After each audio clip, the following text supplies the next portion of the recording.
ঐক্যবদ্ধ হয়ে বিএনপির বিরুদ্ধে শক্ত প্রতিরোধ গড়ে তুলছিল জামায়াত এনসিপি। তবে এবার ভেঙে যাচ্ছে সেই সম্পর্ক। সিটি নির্বাচনকে ঘিরে নিজের মতো করে আলাদা পথ তৈরি করছে তারা। প্রিয় দর্শক, আজকের আলোচিত খবরগুলোর বিশেষ বিশ্লেষণ জানতে ভিডিওটি শেষ পর্যন্ত দেখবেন। কমেন্টে জানিয়ে দিবেন কোন জেলা থেকে ভিডিওটি দেখছেন। ত্রয়োদশ জাতীয় সংসদ নির্বাচনে একসঙ্গে রাজনৈতিক অবস্থান থাকলেও আসন্ন সিটি কর্পোরেশন নির্বাচন ঘিরে প্রধান বিরোধী দল বাংলাদেশ জামায়াত ইসলামী ও জাতীয় নাগরিক পার্টি এনসিপির জোটগত ভবিষ্যৎ নিয়ে বড় ধরনের অনিশ্চয়তা তৈরি হয়েছে। রাজনৈতিক বিশ্লেষকদের মতে জাতীয় পর্যায়ে যেখানে দুই দল কৌশলগত ঐক্যে ছিল, সেখানে স্থানীয় সরকার নির্বাচনে এসে সেই সমঝোতা কতটা টিকবে তা এখন সবচেয়ে বড় প্রশ্ন হয়ে দাঁড়িয়েছে। বিশেষ করে ঢাকা উত্তর ও দক্ষিণ সহ গুরুত্বপূর্ণ সিটি কর্পোরেশনগুলোতে আলাদা প্রার্থী ঘোষণা ও প্রচারণা শুরু হওয়ায় পরিস্থিতি আরও জটিল হয়ে উঠেছে। ঢাকা দক্ষিণ সিটি কর্পোরেশনকে কেন্দ্র করে সবচেয়ে বেশি উত্তেজনা তৈরি হয়েছে। এনসিপি ইতিমধ্যে তাদের প্রার্থী হিসেবে আসিফ মাহমুদ সজীব ভুঁইয়াকে ঘোষণা করে মাঠে সক্রিয় প্রচারণা শুরু করেছে। অন্যদিকে জামায়াতের পক্ষ থেকে আনুষ্ঠানিকভাবে ডাকসুর ভিপি সাদেক কায়েমের নাম সামনে আনা হয়েছে। তবে তার দলীয় অবস্থান ও সাংগঠনিক বৈধতা নিয়ে প্রশ্ন ওঠার বিষয়টি আরও ধোঁয়াশায় রূপ নিয়েছে। স্থানীয় পর্যায়ে জামায়াতের একটি অংশ কোনো ধরনের ছাড় না দেওয়ার কঠোর অবস্থানে থাকলেও এনসিপির ভেতরে আবার কিছু নেতা অন্তত একটি বা দুটি সিটিতে সমঝোতার পক্ষে অবস্থান নিচ্ছেন, যা দুই দলের ভেতরেই ভিন্নমত স্পষ্ট করে তুলছে। এদিকে উভয় দলের শীর্ষ ও দায়িত্বশীল পর্যায়ের নেতারা আনুষ্ঠানিকভাবে এখনও জোট ভাঙ্গার কথা না বললেও বাস্তব অবস্থায় এককভাবে নির্বাচনের প্রস্তুতি জোরদার হচ্ছে বলে জানা গেছে। জামায়াতের নেতারা বলছেন, তফসিল ঘোষণার পরই তারা চূড়ান্ত প্রার্থীকে ঘোষণা করবে এবং স্থানীয় নির্বাচনে সাংগঠনিক শক্তি প্রমাণই তাদের প্রধান লক্ষ্য।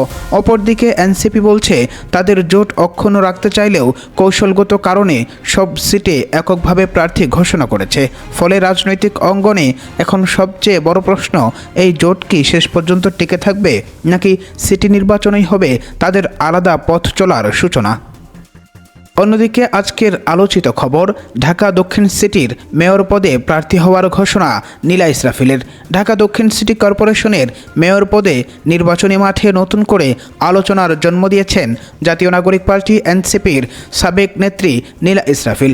মঙ্গলবার রাতে নিজের ফেসবুক অ্যাকাউন্টে পোস্টার শেয়ার করে তিনি আনুষ্ঠানিকভাবে প্রার্থী হওয়ার ঘোষণা দেন। সেখানে তিনি পরিচ্ছন্ন, নিরাপদ ও বাসযোগ্য ঢাকা গড়ার অঙ্গীকার ব্যক্ত করে ভোটারদের দোয়া ও সমর্থন কামনা করেন, যা নির্বাচনী পরিবেশে নতুন মাত্রা যোগ করেছে। তবে তার এই ঘোষণার পরপরই সামাজিক যোগাযোগ মাধ্যমে তার কিছু মন্তব্য ঘিরে ব্যাপক বিতর্ক তৈরি হয়। এক পোস্টে তিনি ভোটারদের উদ্দেশ্যে প্রশ্ন তোলেন, কাকে ভোট দিতে চান, রাজাকারের বাচ্চাদের নাকি মুক্তিযুদ্ধকে যে ধারণ করে তাকে। এই বক্তব্য রাজনৈতিক অঙ্গনে তীব্র প্রতিক্রিয়া জন্ম দিয়েছে। এরপর আরেকটি পোস্টে তিনি আরও কঠোর অবস্থান নিয়ে ঢাকাকে রাজাকার মুক্ত নগর গড়ার অঙ্গীকার করেন, যা সমর্থক ও সমালোচকদের মধ্যে নতুন বিতর্ক সৃষ্টি করেছে। জুলাই আন্দোলনের সময় সক্রিয় ভূমিকা রাখা নীলা ইসরাফিল পরবর্তীতে জাতীয় নাগরিক পার্টি এনসিপিতে যোগ দেন। তবে দলটির আরেক নেতা সারোয়ার তুষারের সঙ্গে অভ্যন্তরীণ দ্বন্দ্বের জেরে তিনি পরবর্তীতে পদত্যাগ করেন। এখন স্বতন্ত্রভাবে বা নতুন রাজনৈতিক সমীকরণে তিনি নির্বাচনী মাঠে নামায় ঢাকা দক্ষিণ সিটি কর্পোরেশন নির্বাচন আরও প্রতিদ্বন্দ্বিতাপূর্ণ ও আলোচিত হয়ে উঠছে। অন্যদিকে আজকের আলোচিত খবর, পদত্যাগ করতে নারাজ মমতা ব্যানার্জি। পশ্চিমবঙ্গ বিধানসভা নির্বাচনকে ঘিরে সাম্প্রতিক রাজনৈতিক পরিস্থিতি, মমতা বন্দ্যোপাধ্যায়ের অবস্থান নিয়ে ব্যাপক আলোচনা তৈরি হয়েছে।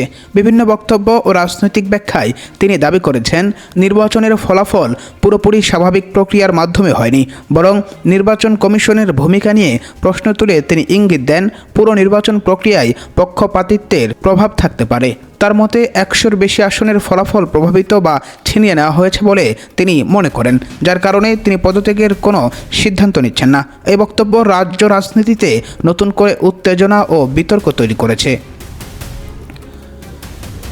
পরবর্তী রাজনৈতিক অবস্থান ব্যাখ্যা করতে গিয়ে তিনি আরও জানান, বর্তমান পরিস্থিতিতে তিনি রাজপথে নেমে আন্দোলনের মাধ্যমে প্রতিরোধ গড়ে তুলবেন এবং দলকে পুনর্গঠনের দিকে নিয়ে যাবেন।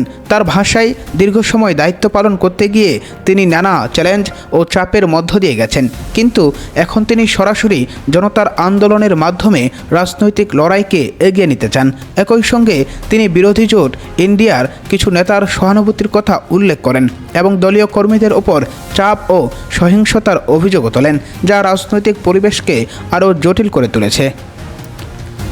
রাজনৈতিক বিশ্লেষকদের মতে এই ধরনের বক্তব্য সাধারণ নির্বাচন পরবর্তী ক্ষমতার ভারসাম্য, রাজনৈতিক অবস্থান শক্ত করা এবং জনসমর্থন ধরে রাখার কৌশল হিসেবেও দেখা হয়। অনেক বিশ্লেষক মনে করেন, অভিযোগ, আন্দোলনের ঘোষণা এবং রাজনৈতিক অবস্থান পুনর্বিন্যাস এসব মিলিয়ে পরিস্থিতি আরও সংঘাতপূর্ণ হয়ে উঠতে পারে। অন্যদিকে সাংবিধানিক দৃষ্টিকোণ থেকে নির্বাচন পরবর্তী সরকার গঠন ও নেতৃত্ব পরিবর্তন নির্ধারিত নিয়মের মধ্যেই পরিচালিত হয়। ফলে এমন বক্তব্য রাজনৈতিক চাপ তৈরি করলেও চূড়ান্ত সিদ্ধান্ত নির্ভর করে প্রাতিষ্ঠানিক প্রক্রিয়ার উপর। অন্যদিকে আজকের আলোচিত খবর, প্রধানমন্ত্রীর নেতৃত্বে দেশ উন্নয়নের পথে এগিয়ে যাচ্ছে, এলজিআরডি মন্ত্রী ফখরুল ইসলাম আলমগীর। এক সেমিনারে বক্তব্য দিতে গিয়ে মির্জা ফখরুল ইসলাম আলমগীর বলেন, প্রধানমন্ত্রী হিসেবে তারেক রহমানের দূরদর্শী নেতৃত্বে বাংলাদেশ ধারাবাহিক উন্নয়নের পথে এগিয়ে যাচ্ছে। তিনি দাবি করেন, বর্তমান সরকার দেশের শান্তি, স্থিতিশীলতা, নিরাপত্তা এবং সার্বভৌমত্ব রক্ষায় দৃঢ় অবস্থানে রয়েছে। একই সঙ্গে তিনি বলেন, রাষ্ট্র পরিচালনায় ধারাবাহিকতা বজায় থাকায় উন্নয়ন কার্যক্রম আরও গতিশীল হয়েছে। বনানীর একটি হোটেলে আয়োজিত এই সেমিনারে দেশি বিদেশি বিশেষজ্ঞ, নীতি নির্ধারক এবং বিভিন্ন খাতের প্রতিনিধিরা অংশ নেন। আলোচনার মূল বিষয় ছিল বৈশ্বিক অর্থনৈতিক পরিস্থিতি, বিনিয়োগ সম্ভাবনা এবং কৌশলগত আন্তর্জাতিক সহযোগিতা বৃদ্ধি। বক্তারা বাংলাদেশের অর্থনৈতিক অগ্রযাত্রা এবং আঞ্চলিক সহযোগিতার নতুন ক্ষেত্র নিয়ে মতবিনিময় করেন, যা ভবিষ্যৎ বিনিয়োগের জন্য ইতিবাচক বার্তা হিসাবে দেখা হচ্ছে। তিনি আরও বলেন, বাংলাদেশ বর্তমান বৈশ্বিক বিনিয়োগের জন্য একটি সম্ভাবনাময় গন্তব্যে পরিণত হয়েছে।